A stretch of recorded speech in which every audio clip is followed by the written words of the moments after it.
Hello, everyone. Thank you very Hi. much for joining us again for the next lesson from St. Mary's Sunday School as we get that much closer to Christmas, right? So this weekend, Christmas is less than 2 weeks away. Lots of things I suspect that you may need to do between now and Christmas to get ready. And I want to pick up on that theme about getting ready, about preparing. So you guys may be preparing for Christmas, doing some of the things that you need to do to get ready for the 24th of December and the 25th of December.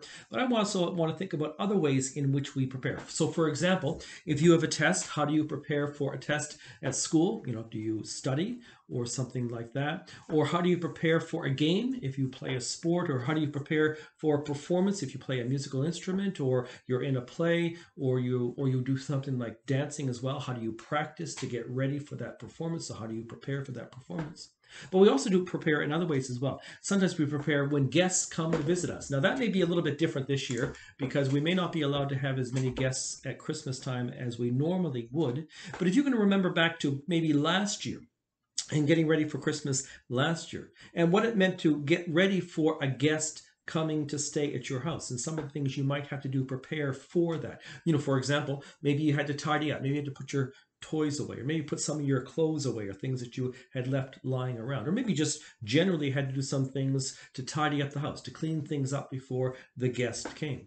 Or in some cases at Christmas time, we have a guest coming, or even at other times of the year when we have guests coming, sometimes we have to do things like cooking or baking, getting food ready to enjoy when that guest comes.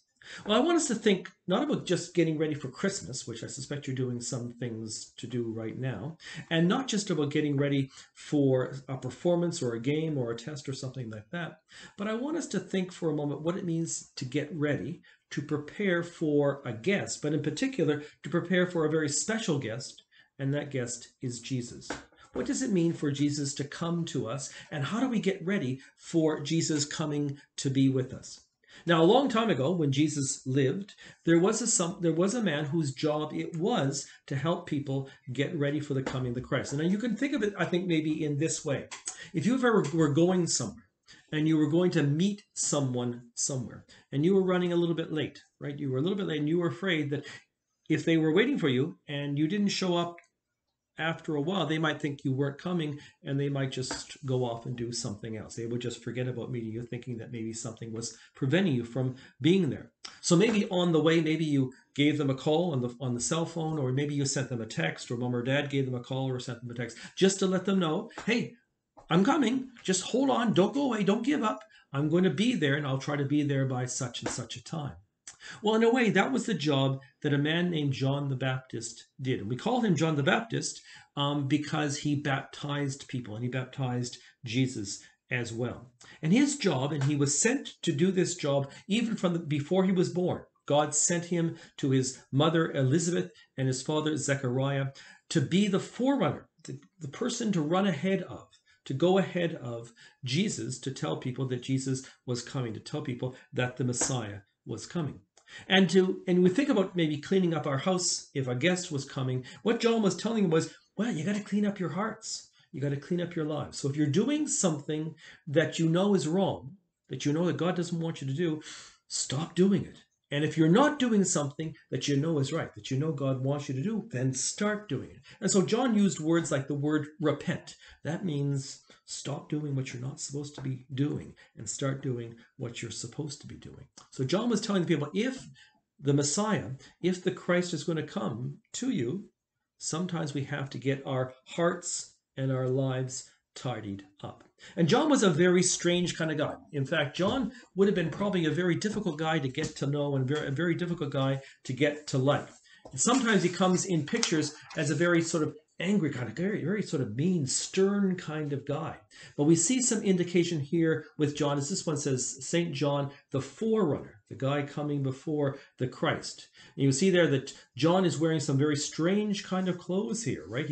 That's supposed to be camel's hair. So that would be clothing made out of the fur, the hair of camels. And you can see at the bottom of this picture, it says, repent, for the kingdom of heaven is at hand. Get ready because the Christ is going to come to you.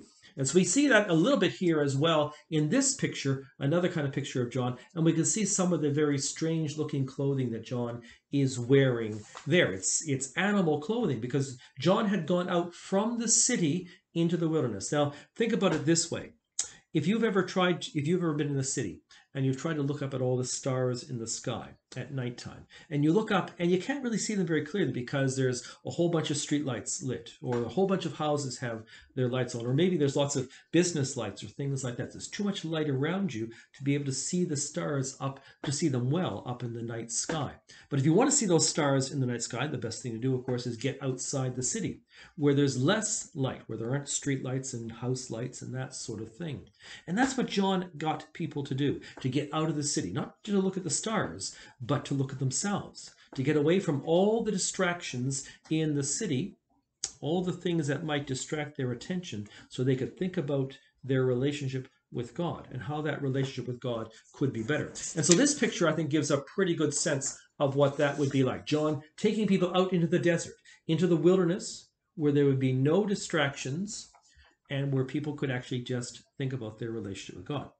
But the other thing they don't have out in the wilderness are grocery stores. So John ate some really weird food. I don't know whether you guys like weird food or not, but John would eat really weird food like, locust. Now, I don't know if you've ever seen a locust, but a locust is an awful lot like a grasshopper.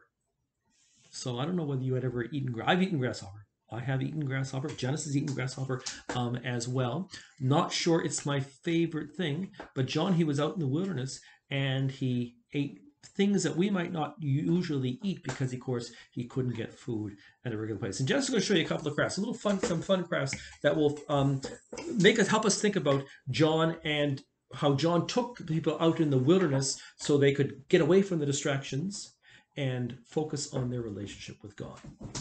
So Father Stockel's going to include, so that you can print it off, it's just a picture of John the Baptist. And you could color it if you want it, but I thought we might do it a little bit differently. And I got some yarn because, as we said, John wore...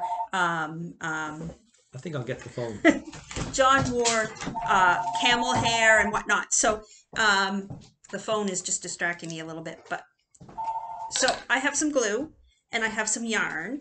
And I'm going to take the sections of John where I think he would be fuzzy, where his clothing would sort of be rough. And I'm going to put some glue on it.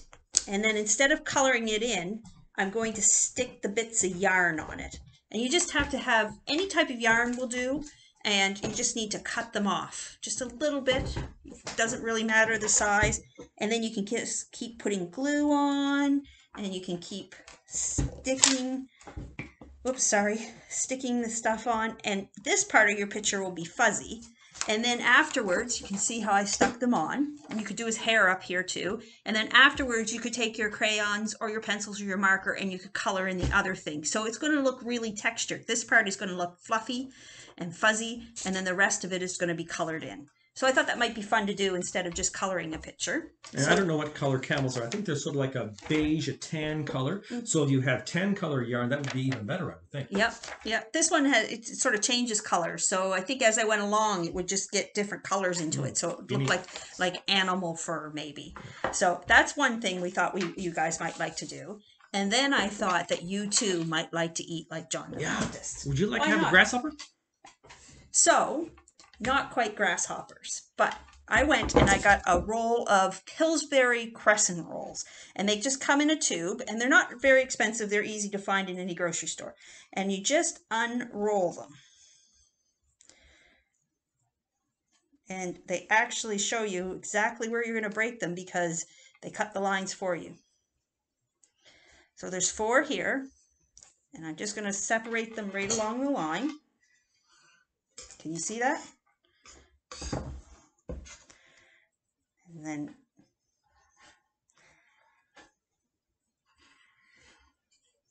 so I'll have 4. They're kind of triangles. They're not 100%, but that's okay. They don't look 100% like a triangle, but that's okay. So the next thing I'm going to do is I just have my butter, just everyday butter, and I'm going to take each one of these slices. I'll just do the center one now and I'm going to just butter them like you would a piece of bread. Just get all the corners. And then I mix together some sugar and some cinnamon. Cinnamon sugar, just if you like cinnamon toast, it's the exact same thing. So about a tablespoon of sugar to a half a teaspoon of cinnamon. And I am going to sprinkle that all over it so that it gets a good coating. It sort of looks like the sand you would find in the wilderness. True, very true. Although I wouldn't recommend using sand. I don't think it'd be tasty. But these taste better. They taste better. And then you're going to start, do you see this is the biggest edge, or it's not the longest, but it's the bigger edge of the point or the triangle. I don't know how to describe that, but you know what I mean. You're going to start rolling them up.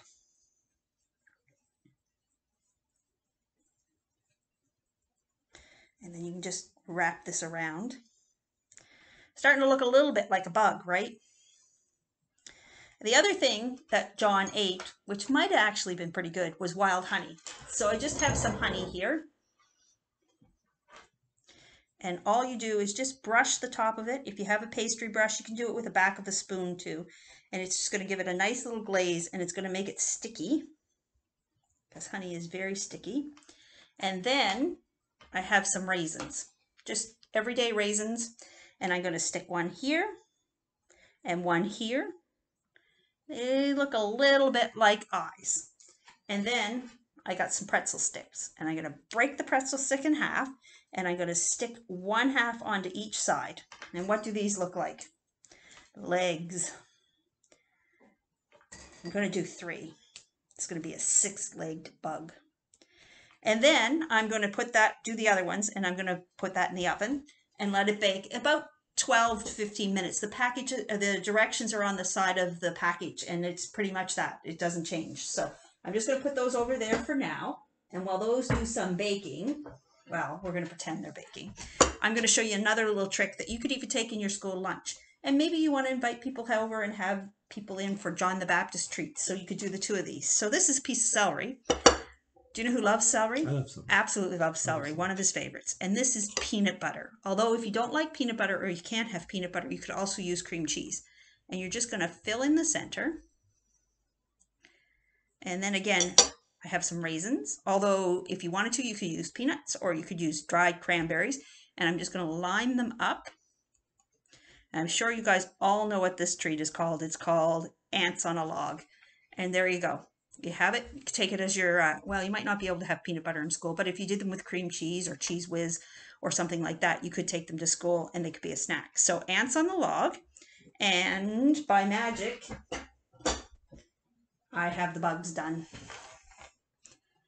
So after they bake, there you go. Yeah, let's look at this one front on, because you can really get a sense of the eyes. Oops, there we go. There's a bug. But it's a tasty bug. It is a tasty bug. So you can eat like John the Baptist too. So have some fun. It's just a package of Pillsbury crescent rolls and a few little things that you probably have lying around. And you can share them with your friends and your family. Eat like John the Baptist. Very good. So thank you. I hope you enjoy working on those crafts and those things to cook and to eat as well.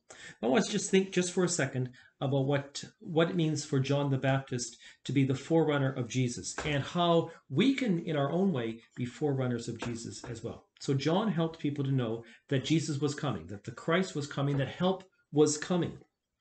And so and in a way, that's our job as well. Our job is to help people know that help is coming. That if there's something not right in their life, if they're sad about something, or they're angry about something, or if they're frightened about something, then we can help them know that Jesus is with them and Jesus offers to help them. And they just have to open their hearts and trust that Jesus will help them. So one of the ways we do that, of course, is through prayer. One of the ways we do that is also sometimes just sort of step away from the distractions. You know, that's sometimes what I have to do. We have to turn off the devices, turn off the phone, for example, so when it goes off. Sometimes we just have to turn off the TV, turn off the computer, and just spend a few minutes alone with Jesus. And I think that if we take time to do that, to prepare our hearts for Jesus to come to us and to be with us, we'll discover, and we can help other people discover as well, that if we have those moments when we're frightened, or we're worried, or we're angry, or we're sad, we know that Jesus is always ready to come to us, that help is coming, and we just have to ask him to help us. So I hope you guys enjoy those things, thinking about John the Baptist as you are getting ready for Christmas and preparing for Christmas, but also getting ready and preparing for Jesus to come to us. So we look forward to seeing you next time, that much closer to Christmas, of course, with the next of our lessons from St. Mary's Sunday School. Thank you very much and have a great week, guys. Want a bug? I would like to have a bug. Bye now. Bye.